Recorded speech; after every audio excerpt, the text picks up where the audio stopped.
Miss Daniels, and I teach high school science, biology, anatomy, forensics, and genetics. And I wanted to join the tag. I thought this was a cool tag, pandemic teaching tag questions. So first one, are you teaching in person, hybrid, or virtually? Explain how it works. So currently I'm teaching hybrid. We were teaching virtually since March. And when we came back again in August, we were teaching virtually, and now it's November and we returned in person. Some students and some teachers are still virtual. And the way that it works is that we are hybrid. We do both at the same time. So I have kids that Zoom in and I have some kids that are in class. And so we do the majority of the work online. And then there are some things that I'll do in class that the kids that are on Zoom still have access to digitally. And if they can't do it right, then I'll leave little kits up front for the Zoom kids to come pick up so they can do those activities at home. Okay, on a scale of 1 to 10, how are you doing? I would say a 5. Because this is day 8 of hybrid instruction, and it is a learning process. I'm understanding what it is and what expectations I can have for myself, what I can actually do with the kids.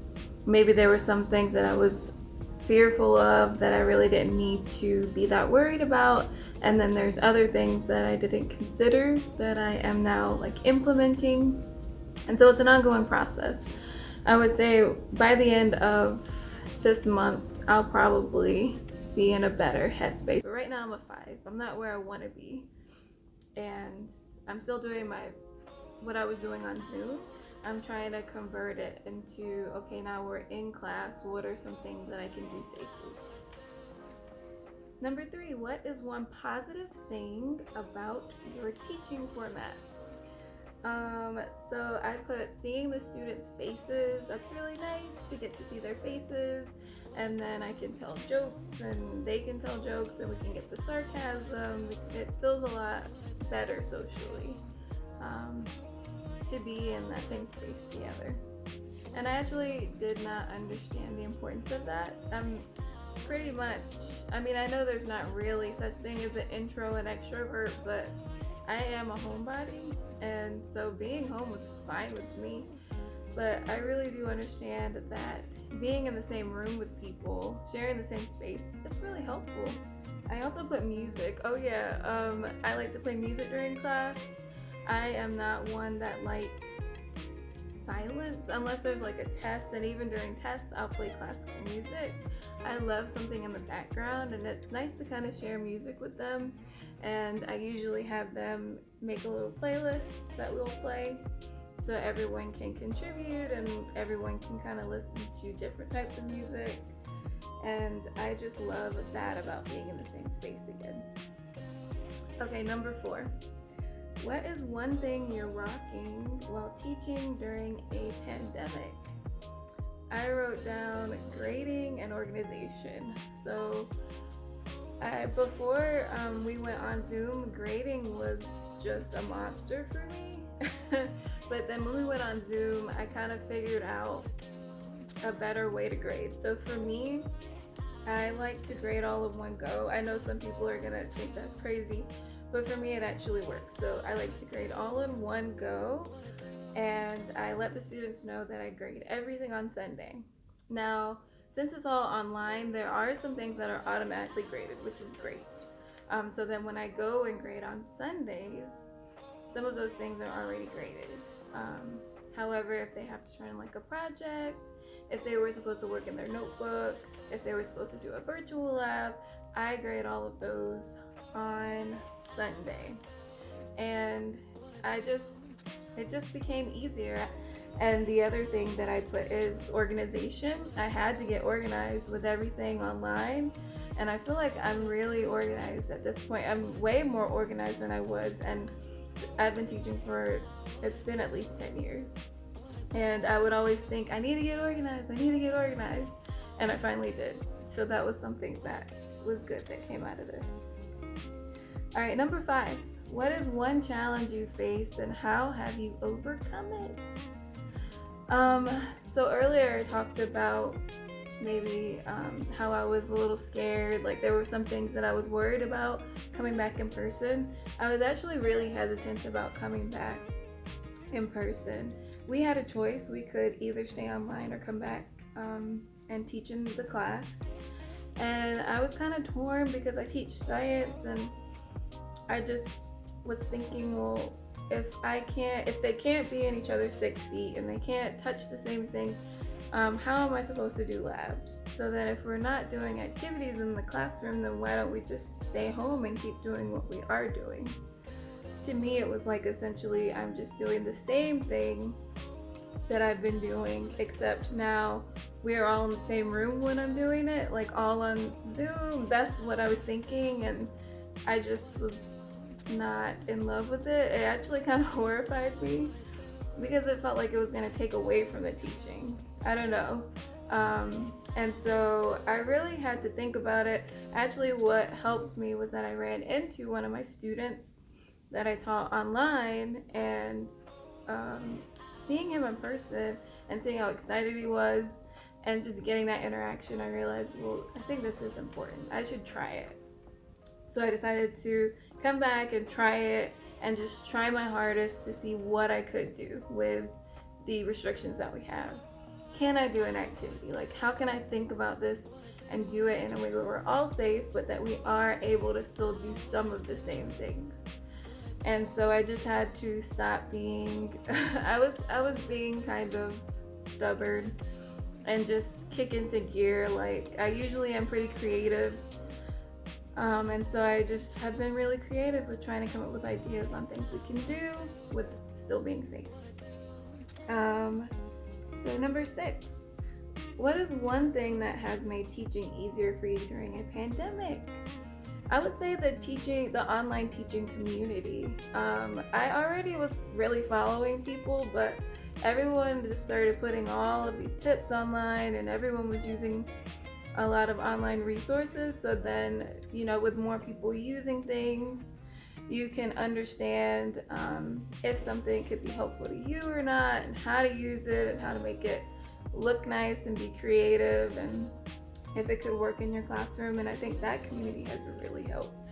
I was already using a lot of technology in my class, but now I feel like I'm using it a lot more effectively, and just giving the kids more lifelong tools, technological tools that they could use throughout their lives. Okay, so number 7, what is one change you have made that you will continue when the pandemic ends? The grading method that I said, grading on Sunday. I leave it all to Sunday. Again, there's some things that I'll put a check if they do during the week, and that makes it easy, but I don't put in the grades until Sunday. It also is a way for the kids to kind of catch up, because sometimes they get behind. It's also a way for me to kind of avoid those conversations like, you grade too fast, or I didn't get a chance to do this, or I had practice, I went out of town, because they have up until Sunday to finish it up. So I feel like I can avoid some of those excuses from the students. Okay, number 8. What has been your favorite purchase during the pandemic? I couldn't really think of anything. I did purchase a ring light, but I don't think it changed my life or anything. I mean, it did help because I didn't look like I was in a sad dungeon, but did I really need it? Was it great? No, it's fine. I still use it now as kind of like a lamp. I didn't really have to buy anything. That was something that I'm really blessed about. The school, they provided Zoom. I was already using a lot of online resources that are free. I may purchase Nearpod, where you can get more space so that I can save some of my lessons on there, but I have not had to purchase anything, so that's great.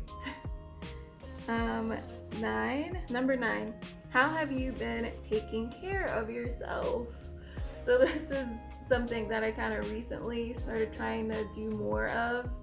After the end of the last school year, during the summer, I started working out and really trying to take care of myself. And then when we came back to school, I kind of fell out of that. And so I'm slowly trying to get back into exercising. But what I have maintained is like Netflix, of course. Netflix binge, just to like kind of zone out. Especially after coming back in person. It's only been 8 school days, but my brain, I'm like turned off by the end of the day. I cannot watch anything intense. It's got to be like just mindless whatever. Could be like a rom-com, so I can just get out of, I can just go into someone else's life and just chill for a while. I also put my birthday getaway. For my birthday, we went down into California. We went to an Airbnb and we stayed there. We went to the beach and stuff like that, but we didn't interact with anyone. It was so fun. We had a backyard, because if you don't know, we live in a dorm with a bunch of kids, and so we're not used to having like a backyard and like a lot of space. So it was amazing, and I got all the food from Trader Joe's that I wanted. It was the best. So that was another thing.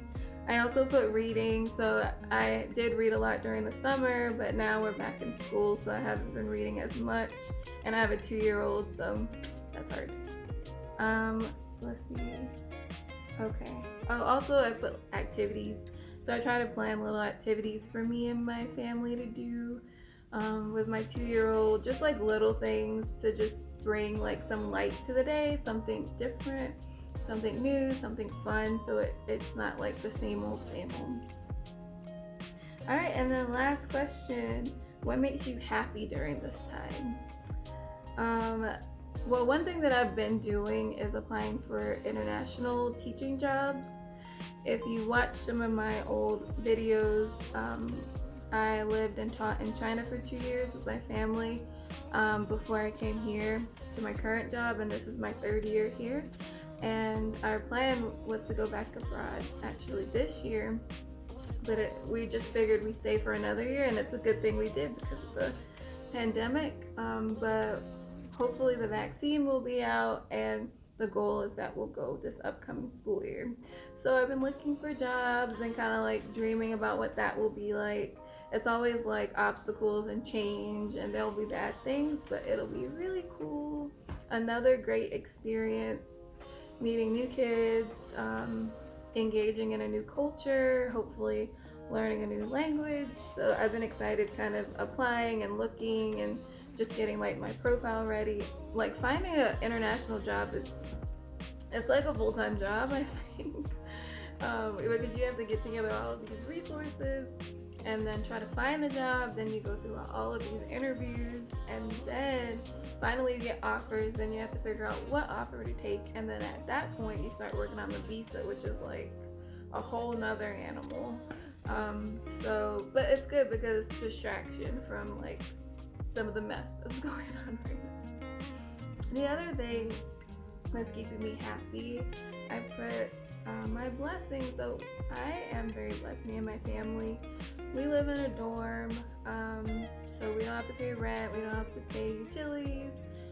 We get cafeteria food, which is like, I mean, that could be good or bad, but at least we have food provided if we need it.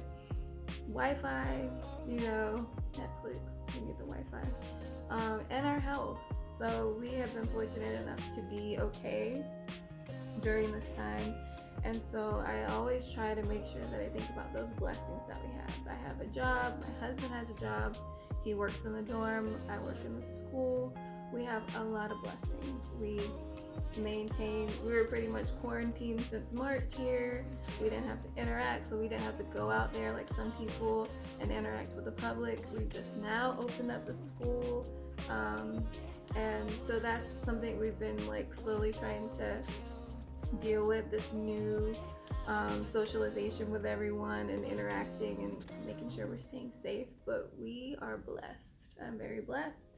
And so that keeps me happy. And I know that God is blessing us and He's with us. And that's everything. So there were my 10 questions. If you're interested in this channel or any other of the teaching videos I've made, I'll throw those in at the end. Thanks for joining me, and I'll see you next time. Bye.